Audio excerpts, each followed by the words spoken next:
இப்போ பார்க்க போகிறது என்னென்னு பார்த்தீங்கன்னா ஏபிஓ பிளட் குரூப்பிங். இதில் வந்து எப்படி ஏபி பிளட் குரூப் கண்டுபிடிக்கிறதுன்னு நம்ம பார்க்கலாம். இதில் ஆர்பிசி பார்த்தீங்கன்னா எப்போதுமே அதில் ஒரு ஹெச் ஆன்டிஜன் ஒன்று ப்ரெசென்ட் ஆகிட்டே இருக்கும். அதில் ப்ரெசென்ட் ஆகலை, அந்த ஹெச் ஆன்டிஜன் இல்லை அப்படின்னா அது வந்து பாம்பே பிளட் குரூப்னு சொல்லுவாங்க. ஓகேங்களா? இப்போ ஹெச் ஆன்டிஜன் ப்ரெசென்ட் ஆயிருக்கு, அது வந்து ஒரு அடாப்டர் மாதிரி, அது வந்து ஒரு ஒலிகோசாக்ரைட். அதில் வந்து ஏ ஆன்டிஜன் இருந்துச்சுன்னா உங்களுக்கு ஏ குரூப் பிளட் இருக்குது, அதே பி ஆன்டிஜன் உட்காந்துருந்துச்சுன்னா உங்களுக்கு பி குரூப் பிளட் இருக்குது. ஒருவேளை ரெண்டுமே உட்காரல அப்படின்னா அது வந்து ஓ குரூப் இருக்குன்னு அர்த்தம். ஒருவேளை ரெண்டுமே உட்காந்து இருந்துச்சு அப்படின்னா ஏபி குரூப் பாசிட்டிவ். ஓகேங்களா?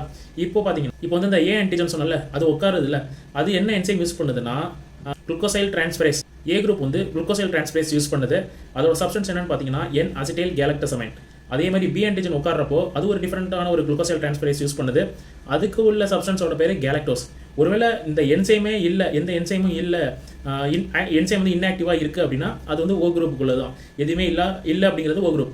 ரெண்டுமே ப்ரெசென்ட் ஆகிருக்கிறது ஏபி குரூப். இதில் வந்து என் அசிட்டைல் கேலக்டசமைனும் பி குரூப்பில் வந்து கேலக்டோஸும் ப்ரெசென்ட் ஆயிருக்கும். ஓகேங்களா? இப்போ பார்த்தீங்கன்னா இப்போ வந்து அதை வந்து எப்படி செக் பண்ணுவாங்கன்னா, இப்போ ஒரு ஸ்லைடு எடுத்துக்கிறாங்க, 2 ட்ராப் பிளட் விடுறாங்க. ஒரு இதில் ஆன்டி ஏ இருக்குது, இன்னொரு ஆன்டி பி போடுறாங்க.